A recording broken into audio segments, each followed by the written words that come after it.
আমি এই সৰকাৰ পক্ষৰ যি ক্যান্ডিডেট থাকিব আমি দেখা পাইছো কালি অশোক সিংহী ডাঙৰীয়া নিজে আহিছে সিভিল এসডি অফিসত ইহঁতে হেঁচা দি আছে নাম কৰ্তন কৰিব লাগে ইমান ভয় কি হওক ইমান যদি আপোনালোকে উন্নয়ন কৰিছে ইমান ডেভেলপ কৰিছে অসমখন ইমান শান্তিৰে চলাই আছে বুলি আপোনালোকে ভাবে তেনেহলে আকৌ ভোট কিয় কৰ্তন কৰিবলৈ আহিছে এটা বিশেষ জাতিৰ উপৰত এনেকুৱা অত্যাচার কিয় গতিকে এই সিস্টেম এই ষড়যন্ত্র যদি বন্ধ করা নহয় বিলাসীপাড়াত আমি ভোট বর্জন করিম আর বিলাসীপাড়াত লাগিলে আমি রক্ত দিম আর আমার এই মাইনরিটি মানুহৰ উপৰত অত্যাচাৰ হবলৈ নিদিম এইটো কথা আমি এই সৰকাৰক সকীয়াই দিব বিচাৰিছো আমি AIUDF দলৰ পৰা মই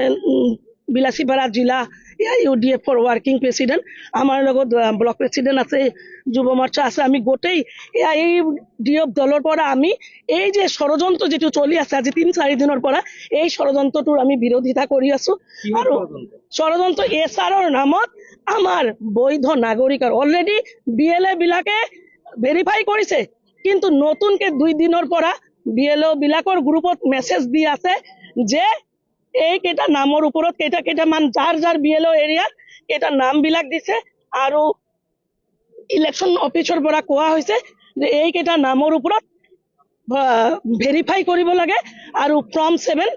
ভেৰিফাই কৰি দিব লাগে আপোনালোকে সবে জানে ফৰ্ম 7 ভেৰিফাই কৰি দিয়া মানে সেই মানুহজনৰ নাম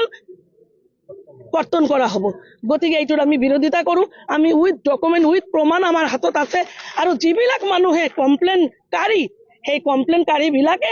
নাজানে সিহঁতক আমি ফোন কৰিছিলো সিহঁতে আমাৰে বঙালী হিন্দু কিছুমান অসমীয়া হিন্দু আমাৰে ভাই ভনী আমাৰে ককাই সিহঁতে কৈছে ভাইদো আমি নাজানো যি অঞ্চলত এনেকুৱা হৈছে সেই অঞ্চলৰ আমাৰ ব্লক প্ৰেসিডেন্ট আমাৰ কাৰ্যকৰ্তা গৈছিল কথা পাতিছে ৰেকৰ্ডিংও আছে যে আমি এইবিলাক কমপ্লেইন কৰা নাই এইবিলাক কমপ্লেইন বিলাক পুৰা সৰকাৰে কৰি আছে এই যে সিস্টেমটো দেখিছে ইমান ডাঙৰ সিভিল CDC অফিস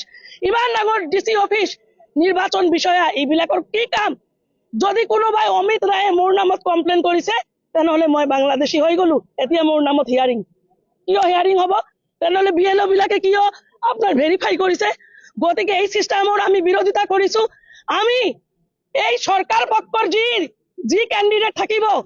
আমি দেখা পাইছো কালি অশোক সিংহী ডাঙৰীয়া নিজে আহিছে সিভিল এসডি অফিসত ইহঁতে হেঁচা দি আছে নাম কৰ্তন কৰিব লাগে ইমান ভয় কি হওক ইমান যদি আপোনালোকে উন্নয়ন কৰিছে ইমান ডেভেলপ কৰিছে অসমখন ইমান শান্তিৰে চলাই আছে বুলি আপোনালোকে ভাবে তেনেহলে আকৌ ভোট কিয় কৰ্তন কৰিবলৈ আহিছে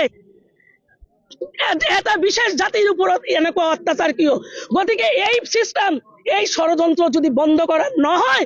বিলাসীপাড়াত আমি ভোট বর্জন করিম আর বিলাসীপাড়াত লাগিলে আমি রক্ত দিম আর আমার এই মাইনরিটি মানুহৰ উপৰত অত্যাচাৰ হবলৈ নিদিম এইটো কথা আমি এই সৰকাৰক সকীয়াই দিব বিচাৰিছো।